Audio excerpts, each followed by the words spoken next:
Assalamualaikum warahmatullahi wabarakatuh. Di sini saya akan menjelaskan mengenai analisis jalur atau path analysis dari data pengaruh pola makan dan gerak tubuh terhadap diet serta dampaknya bagi kesehatan. Sebelumnya, perkenalkan nama saya Alvina Lailatul Muflihatin dengan NIM 20032110021 dari kelas Agribisnis C. Baiklah, di sini saya akan menjelaskan apa itu analisis jalur atau path analysis. Analisis jalur adalah perluasan dari model regresi yang digunakan untuk menguji matriks korelasi pada model kausal yang dibandingkan oleh peneliti. Analisis jalur atau path analysis merupakan analisis yang digunakan untuk kajian hubungan yang berhubungan dengan sistem. Sementara itu, analisis jalur tidak hanya menjelaskan tentang mengenai pengaruh langsung saja, tetapi juga menjelaskan tentang ada atau tidaknya pengaruh tidak langsung yang diberikan oleh variabel bebas, mulai variabel intervening terhadap variabel terikat. Untuk selanjutnya yakni ada cara pemikiran. Yang pertama ada pola makan yang mana kita tandai dengan X1, kemudian gerak tubuh ditandai dengan X2, lalu diet ditandai dengan X, dan kesehatan tubuh ditandai dengan Z. Untuk hipotesisnya yakni ada 3 hipotesis. Yang pertama yakni pengaruh X1 dan X2 terhadap Y. Kemudian yang kedua ada pengaruh X1, X2 dan Y terhadap Z. Lalu ada pengaruh X2, X1 melalui Y terhadap Z. Selanjutnya kita akan melakukan analisis pengulangan di SPSS. Yang pertama yakni kita blok dulu data-datanya. Kita blok sampai yang terakhir, lalu kita copy, namanya kita masuk ke aplikasi SPSS. Kemudian kita cari dulu. Yang pertama nama untuk X1, kemudian yang kedua topik X2, lalu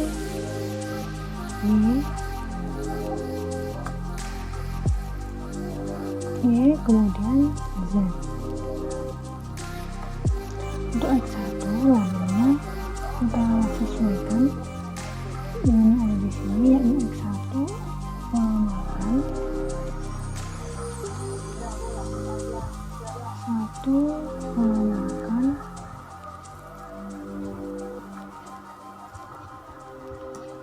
kemudian tadi ada X2 ada gerak tubuh,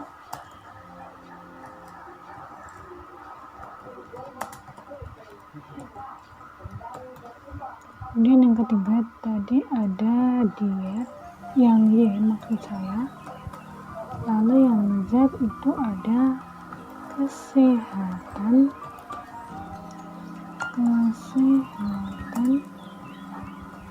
tubuh. Nah, setelah ini selesai, kita ganti ke data view, maka akan muncul seperti ini. Lalu kita paste data yang tadi di sini.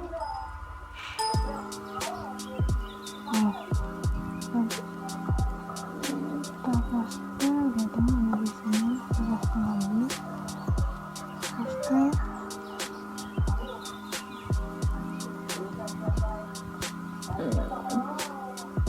kita paste data ada di sini, jadi X1, kemudian kita copy,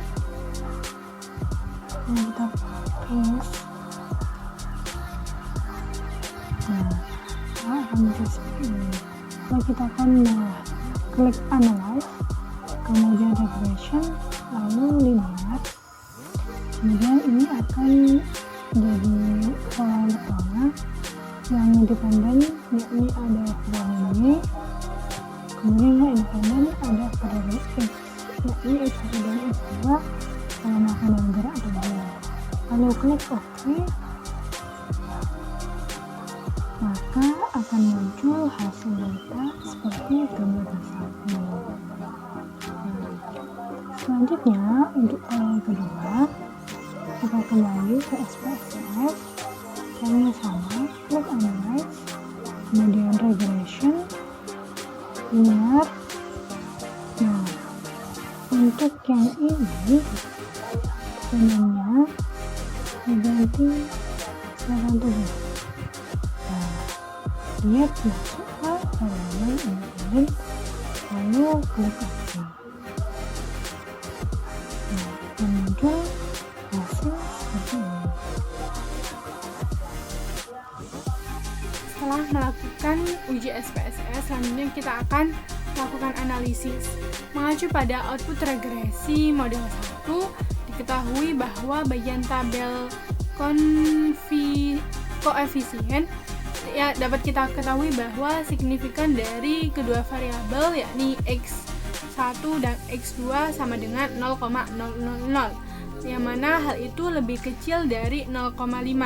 Hasil ini memberikan kesimpulan bahwa model regresi 1 yakni variabel x1 dan x2 mempunyai pengaruh yang signifikan terhadap y. Besar nilai R atau R² yang didapat pada model summary yakni sebesar 0,407.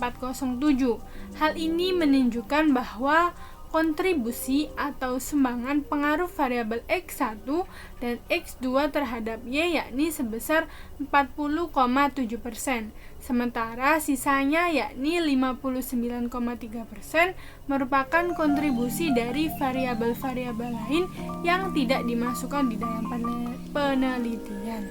Sementara itu, untuk E1 dapat dicari dengan melalui rumus E1 sama dengan akar 1 dikurangi 0,407 yakni 0,7701. Nah, berdasarkan model penelitian diketahui bahwa pola makan senilai 0,36 berpengaruh signifikan terhadap diet, lalu gerak tubuh yakni X2 dengan nilai 0,403 mempunyai pengaruh yang signifikan terhadap diet, yang mana nilai E1 yakni 0,7701. Selanjutnya saya akan menjelaskan tentang hasil dari analisis jalur model 2. Berdasarkan output yang diperoleh, bahwa pada tabel koefisien diketahui bahwa X1 yakni sebesar 0,026, kemudian X2 yakni sebesar 0,43, lalu ada Y yakni sebesar 0,00 yang mana lebih kecil dari 0,05, di mana memberikan kesimpulan bahwa regresi model 2 yakni variabel X1, X2, dan Y mempengaruhi atau berpengaruh signifikan terhadap Z. Besarnya nilai R2 atau R² yang terdapat pada model tabel jenis 2 ini sebesar 0,645. Hal ini menunjukkan bahwa kontribusi X1, X2, dan Y terhadap Z adalah sebesar 64,5%. Sementara untuk sisanya yakni 35,5% merupakan kontribusi dari variabel-variabel lain yang tidak diteliti. Sementara dapat kita peroleh E2 yakni dari rumus akar 1 dikurangi 0,645 yakni 0,5958. Dengan demikian dapat diperoleh jalur seperti berikut. Bisa kita lihat hasil analisis melalui diagram jalur berikut. Yang pertama ada pengaruh pola makan senilai 0,156 berpengaruh signifikan terhadap kesehatan. Yang selanjutnya ada gerak tubuh senilai 0,146 berpengaruh signifikan terhadap kesehatan. Lalu ada gerak tubuh yang mana senilai 0,403 berpengaruh signifikan terhadap diet. Lalu ada pengaruh pola makan senilai 0,336 berpengaruh signifikan terhadap diet. Kemudian diet yang mempunyai nilai 0,612 tidak berpengaruh signifikan terhadap kesehatan. Nah, berdasarkan data tersebut diperoleh E1 sama dengan 0,7701, kemudian ada E2 yakni senilai 0,5958. Jadi, untuk kesimpulannya bahwa X1 dan X2 berpengaruh secara langsung terhadap Y secara signifikan. Kemudian, hasil analisis pengaruh X1, X2, dan Y terhadap Z diperoleh kesimpulan bahwa secara langsung terdapat pengaruh yang signifikan antara X1, X2, dan Y terhadap Z. Itulah tadi yang dapat saya sampaikan. Mohon maaf apabila ada kesalahan dan kekurangan.